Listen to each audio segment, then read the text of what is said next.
down banget, nangis tiap hari.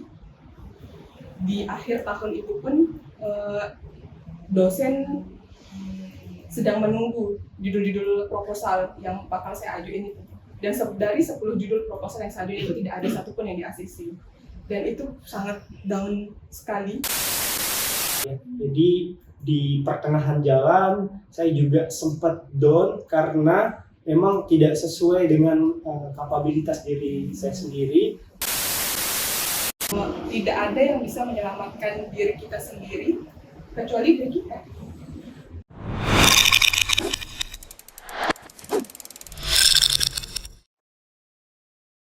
Oke, Kak Henry sama Kak Riris, ini banyak banget sahabat RSCM yang belum kenal sama Kak Riris sama Kak Henry, karena hari ini kita bakalan podcast bareng Kak Riris sama Kak Henry. Jadi Kak Riris sama Kak Henry bisa perkenalan terlebih dahulu ke sahabat RSCM.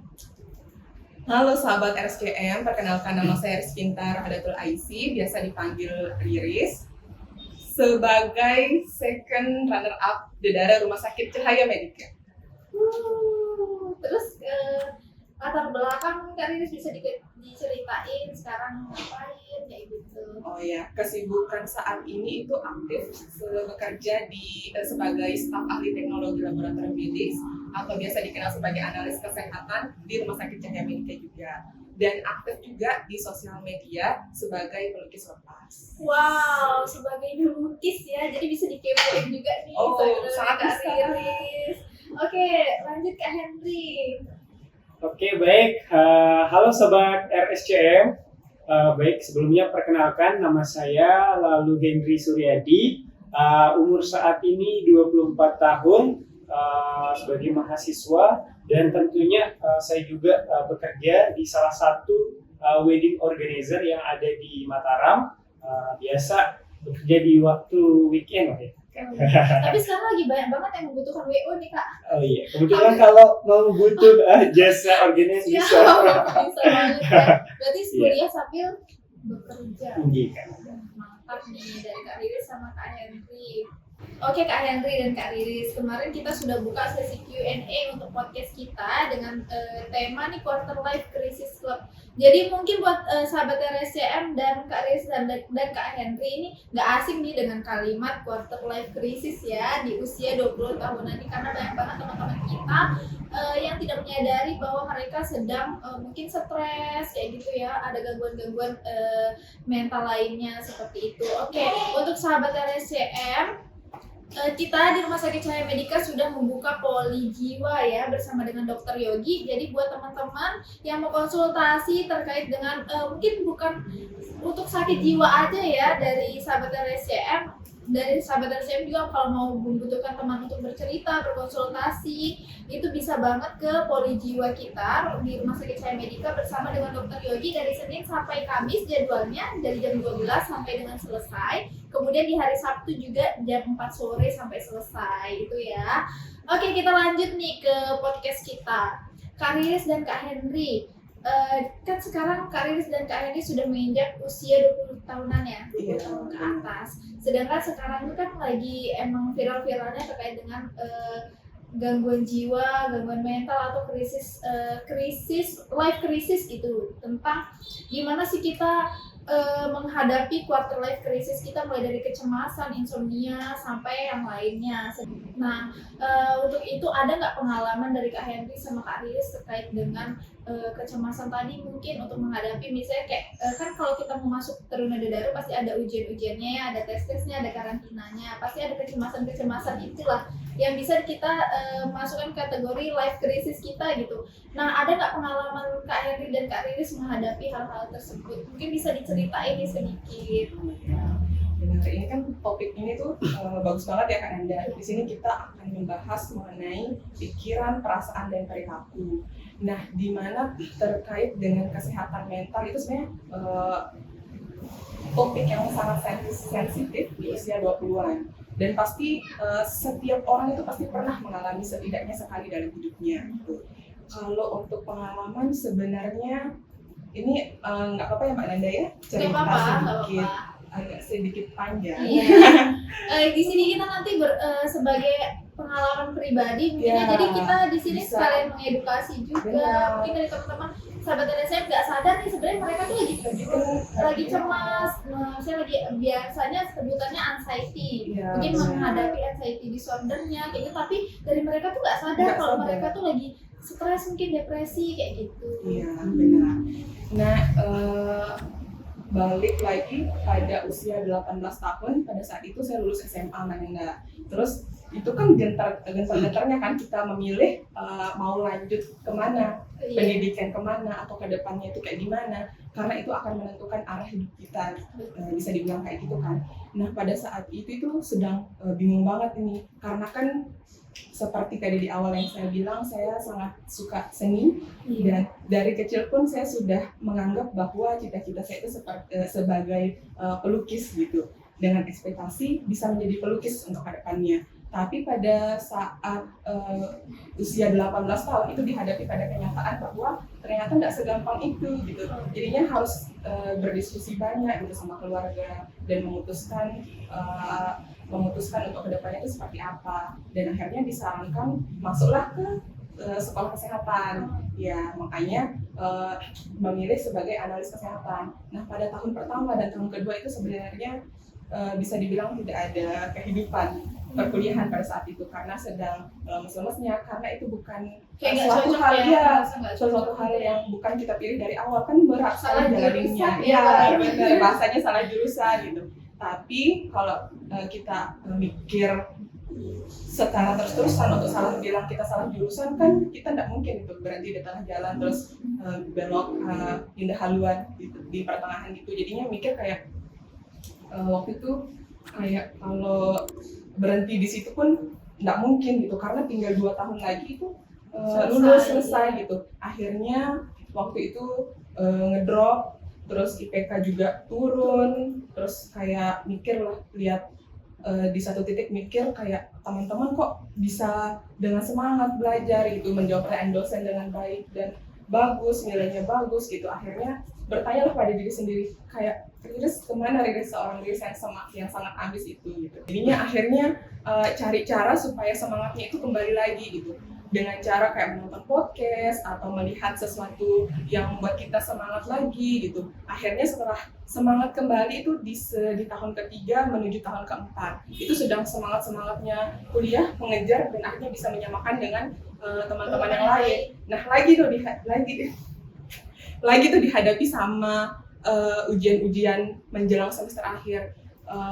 Pada saat itu sebenarnya cukup berat, di usia 21 tahun, pada tahun 2021 itu adik paling kecil itu meninggal pada saat saya sedang mempersiapkan untuk ujian proposal, ujian skripsi, dan UKOM. Tinggal 1 tahun ke belakang itu kan sedang gencar-gencarnya seorang mahasiswa kan untuk mempersiapkan itu. Dihadapi pada kenyataan adik yang meninggal, terus juga keluarga dalam keadaan tidak baik-baik saja, dan tepat pada saat itu saya juga positif COVID pada saat itu. Jadinya diserang dari berbagai macam sisi. Itu benar-benar down banget, nangis tiap hari. Di akhir tahun itu pun dosen sedang menunggu judul-judul proposal yang bakal saya ajuin itu. Dan dari 10 judul proposal yang saya ajuin itu tidak ada satupun yang di-ACC. Dan itu sangat down sekali. Dan akhirnya saya istirahat dari segala kegiatan itu, merenung di kamar dan bilang kalau 1 bulan itu penentu apakah saya harus menyerah di situ atau lanjut lagi, karena sisa 1 tahun lagi. Kalau saya menyerah di situ berarti saya menyerah atas kerja keras saya selama 3 tahun ke belakang kayak gitu. Dan akhirnya saya berpikir bahwa tidak ada yang bisa menyelamatkan diri kita sendiri kecuali diri kita. Kita tidak bisa mengharapkan orang lain untuk menyelamatkan kita. Akhirnya dari situ, setelah berpikir seperti itu, mau tidak mau harus kuat. Dan pada saat itu Mbak Linda, saya juga karena saking cemasnya setiap hari, itu saya pergi juga itu memeriksakan kesehatan semuanya, dan kata dokternya itu semua hasilnya normal. Sampai pada satu titik dokternya itu mungkin langsung bilang ke saya kalau kamu butuh istirahat, tidak usah merasa cemas berlebihan, kayak gitu. Berarti itu psikomatis ya? Iya, benar. Karena ternyata yang sakit itu pikiran dan hati yang berdampak pada sakit fisik kita. Begitu. Pikiran palsu ya? Iya, benar. Nah setelah dokter bilang kayak gitu langsung kayak tertampar, kayak oh iya ternyata yang sebenarnya sakit itu pikiran dan hati. Gitu. Akhirnya balik ke rumah merenung dan itu lama sekali sekitar 1 bulanan. 1 bulanan buat memutuskan apakah lanjut atau menyerah di situ karena benar-benar keadaan sangat terpuruk pada saat itu. Setelah berpikir lama, akhirnya mencari cara supaya bisa bangkit lagi. Itu dengan cara menonton podcast juga yang positif, yang bisa meningkatkan motivasi kita. Dan akhirnya, alhamdulillah, setelah bisa bangkit lagi, itu gercep itu mempersiapkan seminar proposal. Sampai dosen saya bilang, kok kamu sekarang jadi lebih lebih gercep gitu, lebih cepat ya. Makanya pada saat semester 8 terakhir itu dosen bilang kamu langsung ujian aja besok pagi gitu. Makanya alhamdulillah itu menjadi pembuka pada saat seminar hasil yang seperti itu. Setelah ujian ada lagi ya. Benar. Jadinya buat teman-teman Rumah Sakit Cahaya Medika yang sedang mengalami krisis di usia 20 tahun itu wajar sekali untuk mengalami itu. Yang penting bagaimana cara kita untuk bisa menghadapi itu. Misalkan perandaiannya aja kayak gelas. Kalau dilempar itu bakalan pecah. Tapi jangan sampai kita jadi gelas kayak gitu. Anggap aja gantinya kita sebagai bola bekel. Kalau kita dilempar kita bisa mentul lagi lebih tinggi. Kayak gitu kan ada. Gelas yang pecah nggak bisa dilem lagi ya? Iya, benar itu. Makanya kita masih punya pilihan-pilihan lain. Jadinya daripada menyerah, lebih baik kita berusaha untuk bagaimana kita bisa menjadi lebih baik untuk kedepannya. Intinya kita harus menghadapi ya. Iya, menghadapi. Karena kan biasanya kalau kita sudah merasakan life crisis itu kita tuh pengennya rasanya kabur gitu loh kan. Iya. Benar. Tapi kayak takut banget menghadapinya karena pikiran-pikiran kita tuh udah kayak mikir oh pasti bakalan kayak gini nih, pasti bakalan yang lebih buruk yang kita pikirkan gitu. Padahal kalau udah dihadapi itu nggak seburuk itu. Kita yang lebih dulu overthinking ya. Iya betul. Tapi benar kalau orang yang merasa cemas atau segala macam itu mereka biasanya menghindar. Tapi seharusnya kita bisa validasi perasaan itu. Kita harus terima kalau kita mengalami itu. Dari kita menerima kita mengalami itu, baru kita bisa cari solusi bagaimana kita menghadapinya. Kalau kita tidak validasi perasaan itu, kita nggak akan bisa. Gitu Mbak. Oke, sebelumnya ini aku mau bertanya-tanya nih hal sensitifnya ke Kak Riris dulu ya, Kak Riris. Kan kalau kita mau menghadapi kecemasan itu pasti ada hal-hal yang kita rasakan secara fisik ya. Contohnya mungkin lebih ke sesak nafas, pusing kayak gitu ya. Yang kita lihat di Instagram mungkin ya banyak banget hal-hal yang kayak Kak kalau kita ngerasain kecemasan itu pasti kita ngerasain sakit kepala dulu, pusing terus kayak susah nafas kayak gitu. Itu gimana sih cara menghadapi itu kan Kak Riris sudah pernah nih menghadapi kecemasan seperti itu. Kalau untuk kecemasan seperti itu sangat susah karena impact-nya besar kan ke depannya. Bahkan sampai sekarang pun impact-nya masih ada di saya. Kayak setelah mengalami hal seperti itu, saya menjadi jarang berbicara, terus nada bicara saya juga sedikit menurun. Introvert. Iya, introvert jadinya. Terus kalau dalam keadaan cemas itu tangan menjadi lebih dingin banget saya tiba-tiba. Terus juga kadang sampai tidak bisa berbicara. Sama saking bisa dikatakan sangat berdampak lah. Tapi harus dilawan dengan cara kamu tahu tujuanmu ke depannya itu kayak gimana. Kamu tahu 5 tahun sampai 10 tahun ke depan itu kamu tujuanmu itu mau seperti apa. Dengan mengingat hal-hal yang seperti itu, kita bisa bertahan dalam situasi yang sesulit apapun itu. Berarti kalau kita udah misalnya udah mau cemas nih, kita udah ngerasa keringat dingin, berarti kita harus kayak pikirin tujuan kita ngelakuin ini apa gitu. Terus ya kayak gitu ya, harus berarti Iya. harus difokusin dulu pikirannya supaya nggak melebar kemana-mana ya. Benar.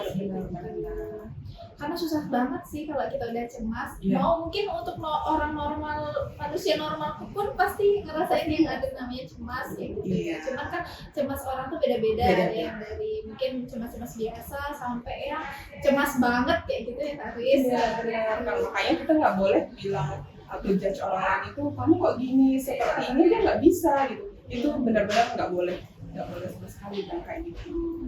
Karena kita nggak tahu kondisi setiap orang, kondisi mental kesehatan setiap orang itu kan berbeda-beda. Iya, betul. Oke, balik lagi nih Kak Riz, kan sebelum menjadi Kak Riris yang sekarang nih yang sudah menghadapi hal-hal yang ujian-ujian sebelumnya, itu kan ini sudah menjadi Dedare second runner up dari Rumah Sakit Cahaya Medika tahun 2024. Nah sebelum itu kan ada karantina, kemudian ada tes itu. Nah pasti ada kecemasan tuh di situ, kok bisa ikut jadi Dedare Rumah Sakit Cahaya Medika. Bisa diceritain, kita flashback dulu ke Iya. Dedarenya nih. Oke, kalau untuk kecemasan itu udah pasti ya, karena sebenarnya ini kan bisa dibilang baru pertama kali ikut ajang ya, first time sekali ikut ajang seperti ini. Oleh karena itu, waktu pada saat ada pemilihan itu sebenarnya tidak percaya diri sekali Mbak Nanda untuk ikut seperti ini. Tapi karena ada Kemauan. ya ada kemauan atau ada saran dari teman-teman, kayaknya kamu cocok deh ikut kayak gini, kayaknya nanti bakalan kayak begini, itu lebih bisa membuat dirimu itu berkembang ke depannya. Karena kan kesempatan itu nggak datang 2 kali. Nah akhirnya berpikirlah waktu itu kayak kalau nggak sekarang kapan lagi gitu. Terus orang lain aja bisa percaya sama diri kita gitu, kok kita nggak percaya sama diri kita sendiri gitu. Akhirnya ikutlah mencoba.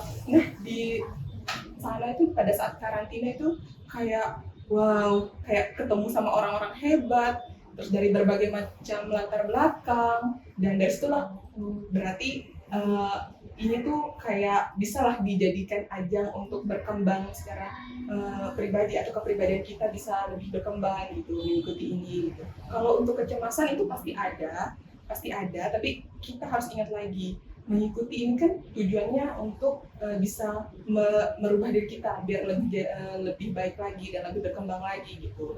Jadinya ya mengikuti arus saja gitu. Jadinya dibantu juga sama teman-teman yang lain. Ngalir ya. Ngalir. Tapi ada nggak sempat pas karantina, mungkin ini lebih sensitif ya, Oh ya nggak apa-apa, silahkan Mbak Nanda. saat karantina tuh lagi kambuh-kambuhnya mungkin kayak gitu, ada nggak? Pernah sih. Pernah. Ya pas karantina itu kan kita dengan jadwal 4 hari kalau nggak salah ya, Iya. yang sekitar 4 harian itu asli itu benar-benar tidak tidur. Iya tidak tidur karena kan mempersiapkan, terus kayak deg-degan sekali, ini baru pertama kali ikut ajang seperti ini, nanti kedepannya gimana ya gitu, kayak udah overthinking duluan gitu. Tapi karena teman-teman yang lain pun mendukung, misalnya kayak memberi saran, ini nanti kayak gini aja, kayak gitu aja gitu. Jadinya bisa lebih tenang dalam menghadapinya. Intinya apa? Intinya dihadapi ya. Iya, intinya dihadapi. Tidak semengerikan itu Iya. ternyata. Oke, ada lagi Kak Riris mungkin yang bisa dibagi buat sahabat RSCM yang sedang mengalami life crisis nih? Kalau untuk menghadapi life crisis itu intinya jangan menyerah. Ingat tujuan awal kita itu apa gitu. Karena kalau kita ini kan kita itu baru di usia 20-an kan. Iya. Itu baru gencar-gencarnya mencari jati diri. Jangan sampai kita kehilangan jati diri kita sendiri. Kita harus cari entah itu. Jangan mempersalahkan waktu. Karena setiap orang itu punya timeline yang berbeda-beda. Masih panjang lah. Iya, panjang perjalanannya. Jadi harus semangat. Benar. Oke, kita ke Kak Henry sekarang nih. Adakah pengalaman sampai menjadi Kak Henry yang sekarang nih? Oke, pengalaman life crisis ya. Iya. Pengalamannya. Berbicara terkait dengan life crisis, kalau dari pengalaman saya pribadi ya kita lihat dari efek dari life crisis itu seperti kebingungan, cemas, ya, overthinking dan lainnya. Insomnia. Insomnia ya, betul kan ada. Jadi kalau pengalaman sendiri itu waktu tidak jauh berbeda ya, pengalaman saya seperti Kak Riris waktu masuk PTN ya, perguruan tinggi juga sempat beberapa kali gagal untuk mengikuti tes. Itu ada SBMPTN, ada juga Mandiri juga, itu sempat gagal 2 kali. Nah, di sana waktu saya terpuruk sebagai dalam kutip sebagai manusia ya. Di sana saya merasa cemas, di sana saya merasa gagal. Nah, dari situ saya berpikir bahwasanya ketika saya tidak bisa masuk di perguruan tinggi yang saya inginkan, apa jadinya saya setelah seperti ini. Tapi saya mencoba untuk berpindah ke perguruan tinggi yang lain. Namun selesai di perguruan tinggi yang lain, saya mencoba. Di sana saya belum sempat untuk membuka pengumuman. Nah, tiba-tiba ada gelombang yang kedua di PTN yang saya tuju. Nah, di situ saya mencoba lagi dan alhamdulillah di sana saya lulus. Nah, jadi setelah lulus di PTN yang saya impikan, yang saya tuju, namun di sana saya juga belum merasa puas karena kembali lagi seperti apa yang diceritakan Kak Riris itu adalah salah jurusan ya. Mau bagaimanapun kita harus tetap menjalani apa yang sudah kita terima ya. Jadi di pertengahan jalan saya juga sempat down karena memang tidak sesuai dengan kapabilitas diri saya sendiri. Jadi untuk menjalankan itu saya merasa kurang. Jadi semua apa yang ada di akademik ataupun yang di perkuliahan itu jadi kurang. Nah, dari situ saya down, kemudian saya mencari referensi atau solusi bagaimana supaya cara saya agar tidak terus dalam lingkaran overthinking ataupun down selalu. Jadi di sana saya mulai masuk di sebuah organisasi yang bisa menambah kapabilitas diri saya, yang bisa menambahkan relasi saya di situ. Jadi mulai tahap demi tahap saya lalui sehingga saya bisa sampai sekarang. Oke, sampai menjadi teruna rumah sakit Cahaya Medika. Tapi sebelum Kak Henry kan kita ngeliat nih Kak Henry, pengalaman Kak Henry juga sebelumnya itu pernah menjadi teruna juga kan, kayak gitu. Itu teruna apa, kayak gitu gimana, dan kok bisa sih sampai menjadi teruna rumah sakit Cahaya Medika, kok ikutnya itu kita tahu informasi itu dari mana. Terus kan kalau kita lihat Kak Riris kan anak kesehatan ya, mungkin masih dilihat dari sama sahabat RSCM itu masih adalah kaitannya sama rumah sakit kayak gitu. Sementara kan kalau Kak Henry kan ini bukan orang kesehatan mungkin ya, tapi bisa menjadi BA rumah sakit Cahaya Medika kayak gitu. Jadi sebelumnya saya di tahun 2021 juga pernah ya mandat di salah satu Taruna Dedara Kabupaten Lombok Timur, yang dimana itu adalah di bawah atau perpanjangan tangan dari Dinas Pariwisata Lombok Timur. Nah, di sana awal saya mengikuti ajang-ajang seperti ini. Dari sana saya mengetahui banyak sekali pengalaman. Nah, di situ juga saya bisa mengetahui informasi-informasi dunia luar. Jadi untuk mengikuti Taruna Dedara RSCM ini adalah sedikit bekal untuk mengikuti ini. Ada banyak hal yang mau aku tanyain nih ke Henry. Tapi sebelumnya kita minum dulu ya. Sudah agak haus nih teman-teman. Jadi kita minumnya dari Prima. Ini itu produk Sosro. Produk Sosro, cuman kemasannya sangat bagus kan dari Tasya. Estetik sekali. Sampai pengen koleksi ya. Boleh diminum dulu. Kita santai aja di sini. Ini Prima, generasi Prima dengan Prima.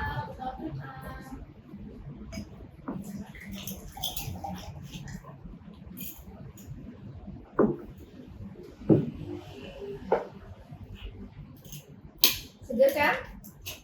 Kayak sejuk banget gitu. Kita tenggorokan sih Bu. Oke, kita lanjut lagi nih. Kak Henry, kan kita kalau ngeliat di Instagram ya, ada banyak banget cara mungkin laki-laki sama perempuan dalam menghadapi masalah. Kalau yang aku dengar tadi nih, cara Kak Henry menghadapi problem mungkin krisis life itu sangat menggunakan logika gitu ya. Sedangkan kalau perempuan kan lebih banyak ke perasaan juga ya. Oke Kak Henry, tadi setelah kita sama-sama mendengar bagaimana cara Kak Henry dalam menghadapi life crisis tadi, berarti versi setiap orang tuh beda-beda ya. Apalagi setelah aku melihat-lihat Instagram nih, perempuan dan laki-laki itu dalam menghadapi life crisis itu sangat berbeda. Mulai dari perempuan tuh lebih ke menggunakan perasaan, kalau laki-laki itu lebih ke logika. Jadi setelah mendapatkan ujian-ujian tadi, terus menghadapi life crisis langsung dicari tahu nih gimana step-stepnya ya Kak Henry ya. Itu mungkin bisa dijelasin juga kan itu memanajemen waktu dengan baik ya tadi itu nggak jauh-jauh dari mungkin rasa stres. Kalau kita tidak manajemen waktu dengan baik pasti kita bakal ngerasa stres juga kan. Terus kalau udah ngerasa stres pasti kita juga cemas. Nah bagaimana sih Kak Henry bisa manajemen waktu dengan baik di samping Kak Henry menjadi mahasiswa, kemudian menjadi teruna udara, kemudian bekerja juga di WO gitu. Apalagi WO kan sangat sibuk ya kita lihat, mulai dari persiapannya sampai acara hari hanya itu harus standby ya. Gimana caranya manajemen waktu?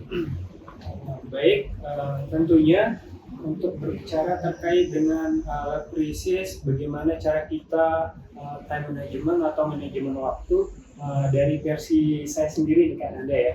Jadi saya menentukan itu adalah skala prioritas, yang dimana skala prioritas yang lebih urgent atau yang lebih perlu itu lebih didahulukan. Nah dari situ saya sedikit demi sedikit bisa terampil dalam manajemen waktu, mulai dari perkuliahan, mulai dari pekerjaan di salah satu wedding organizer, maupun saat ini sebagai taruna Dadara RSCM ya. Jadi dari situ saya membagi waktu bagaimana ketiga kegiatan ini bisa berjalan dengan lancar tanpa mengganggu pikiran atau yang bisa disebut tadi ya life crisis. Di situ saya membagi waktu supaya tidak stres atau overthinking terhadap kegiatan-kegiatan saya seperti itu. Oke sahabat RSCM, kita balik ke pertanyaan-pertanyaan dari sahabat RSCM ini. Udah terkumpul nih beberapa pertanyaan untuk Kak Henry dan Kak Riris. Pertanyaan pertama nih Kak Henry dan Kak Riris. Kak, akhir-akhir ini aku gampang capek, overthinking terus dan sering gak bisa tidur. Itu normal atau kena gangguan mental sih?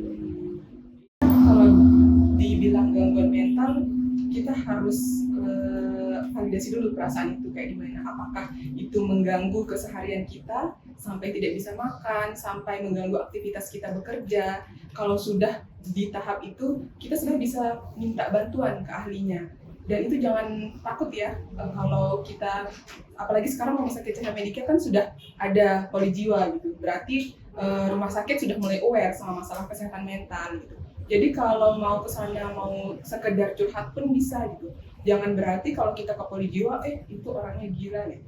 Bukan, di sana kan adalah ahlinya.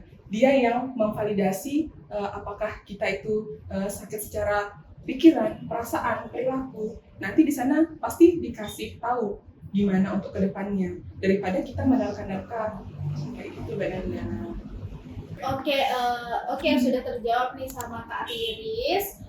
Untuk tadi buat sahabat RSCM yang sudah mungkin merasakan gangguan kecemasan tadi yang sampai mengganggu aktivitas tuh mungkin harus divalidasi dulu ya. Cuman di sini banyak banget dari teman-teman kita yang kurang percaya diri gitu untuk datang ke ahlinya gitu Kak Riris dan Kak Henry. Apalagi ini yang laki-laki kayak gitu. Kalau laki-laki kan lebih ke saya nih nggak bisa tidur paling karena ini, tapi nggak sadar sebenarnya mereka tuh juga lagi menghadapi life crisis itu, lagi kecemasan itu.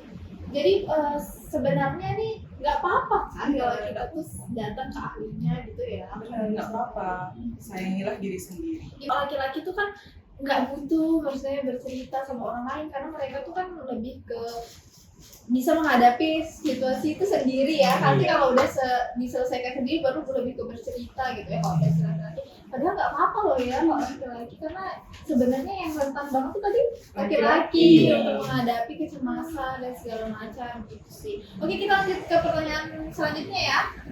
Karena sudah di akhir sesi nih, kita ke pertanyaan ini yang terakhir saja. Untuk pertanyaan-pertanyaan lainnya mungkin bisa kita jawab lain kali juga ya. Oke, ini dari sahabat RSCM. Aku kerja di kantor dari pagi sampai malam. Pola makan berantakan, olahraga nggak sempat, tapi takut resign. Gimana caranya jaga kesehatan sambil kerja keras? Wah, ini kita sedang menghadapi juga sih ya. Gimana kita manajemen waktu? Karena kita kerja dari pagi sampai malam tadi. Mungkin ada liburnya sehari atau 2 hari kayak gitu. Gimana sih caranya supaya kita menjaga kesehatan kita, kesehatan mental dan fisik kita sambil bekerja keras? Itu mungkin dari kalian Chris ya. Kalau dari versi saya sendiri untuk menghadapi ya life crisis mulai dari pekerjaan sehingga itu bisa merusak mental, itu kecemasan ataupun overthinking. Dari pengalaman saya pribadi untuk menghadapi itu adalah dengan cara membagi waktu, yang dimana membagi waktu dalam artian di sini adalah untuk pandai-pandai mencari waktu untuk bisa berolahraga ya. Minimal 5 menit lah untuk seperti stretching ataupun pemanasan yang lainnya. Versi saya sendiri itu menurut saya bisa untuk menghadapi stres berlebihan maupun yang terjadi di lingkungan kerja maupun dalam keseharian kita. Oke, padahal kita tuh kan bekerja mungkin sangat keras, termasuk sangat keras dari pagi sampai malam tadi, sehingga sangat membutuhkan sebenarnya ya olahraga, karena sekarang tuh kalau kita stres dikit kita biasanya kelari biasanya sekarang ya, fun kayak gitu, karena katanya kalau kita lari itu bisa melepaskan hormon stres itu tadi, stres kita kayak gitu. Jadi sebenarnya sangat membutuhkan tadi orang-orang yang kerja kantoran ya untuk olahraga. Mungkin bisa tadi manajemen waktu dengan baik ya buat sahabat RSCM kayak gitu. Jadi misalnya per minggu tadi liburnya 2 hari bisa dimanfaatkan olahraga, lari atau apa tadi, berenang juga bisa, stretching 5 menit dalam setiap ada waktu juga. Itu apalagi yang dikatakan Kak Nanda tadi, lari itu mungkin lagi hits-hitsnya ya sekarang. Jadi mungkin saya juga hobi lari Kak Nanda. Saya juga sering kalau ada waktu saya sempatkan, karena memang betul apa yang dikatakan Kak Nanda tadi, lari itu bisa meregangkan otot-otot yang sudah lama tidak diregangkan. Jadi seperti itu. Jadi buat sahabat RSCM, gak apa kita ikut FOMO lari, karena sebenarnya salah satu cara untuk anak zaman sekarang dalam menghadapi life crisis tadi ya. Oke, karena kita sudah di akhir sesi ini, kita mau mengambil kesimpulan dulu buat sahabat RSCM yang sedang mengalami life crisis tadi. Itu bisa banget untuk berkonsultasikan, memvalidasi perasaan dari sahabat RSCM nih tentang apa sih yang dirasakan, apakah itu termasuk gangguan mental atau depresi. Bisa banget langsung datang aja ke Poli Jiwa kita, Rumah Sakit Cahaya Medika bersama Dr. Yogi ya.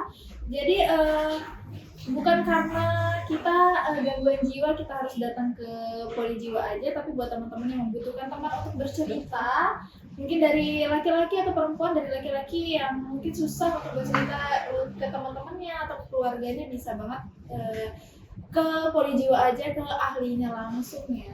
Iya, betul sekali ya. Buat teman-teman yang laki-laki ya juga mungkin banyak sekali ada terkait dengan problematik yang ada di kehidupannya maupun cemas, bisa juga langsung ke Poli Jiwa yang ada di Rumah Sakit Cahaya Medika. Dan untuk juga buat teman-teman juga yang perempuan juga yang cepat banget nih memvalidasi dirinya bahwa itu depresi, itu gangguan mental, bisa juga memvalidasinya kepada ahlinya ya. Betul. Oke Kak Riris dan Kak Henry, terima kasih banyak nih. Di sesi ini kita sudah berbagi pengalaman nih dalam menghadapi ujian-ujian dalam hidup, karena sebenarnya setiap orang tuh punya ya ujiannya Benar, versinya iya. masing-masing kok dengan porsinya masing-masing kayak gitu. Cuman bagaimana kita bisa menghadapinya dan tidak lari atau kabur gitu. Sebelum kita menjadi diri kita yang sekarang nih yang berani seperti Kak Henry, Kak Riris yang sudah menjadi ternadara, Kak Riris dan Kak Henry sudah menghadapi nih situasi-situasi sebelumnya seperti life crisis tadi sehingga menjadi yang sekarang nih ya. Yes. Sama seperti setelah hujan tuh pasti ada Ada pelangi pelangi. kayak gitu. Jadi setelah ujian-ujian yang kita hadapi, life crisis yang kita hadapi pasti ada hikmahnya di balik itu semua untuk membuatkan kita ya supaya kita juga mempunyai pribadi dan karakter yang lebih kuat tadi, lebih sabar tadi. Oke, terima kasih buat Kak Henry dan Kak Riri sudah menyempatkan hadir nih. Kapan-kapan kita berbincang lagi untuk hal-hal lain yang sedang hits-hitsnya di kalangan anak muda ya. Sekian dari podcast Rumah Sakit Cahaya Medika. Jangan lupa ya buat di like, share, dan komen aja apa nih kira-kira yang mau dibahas lagi untuk podcast selanjutnya. Oke, see you sahabat RSCM. Assalamualaikum warahmatullahi wabarakatuh.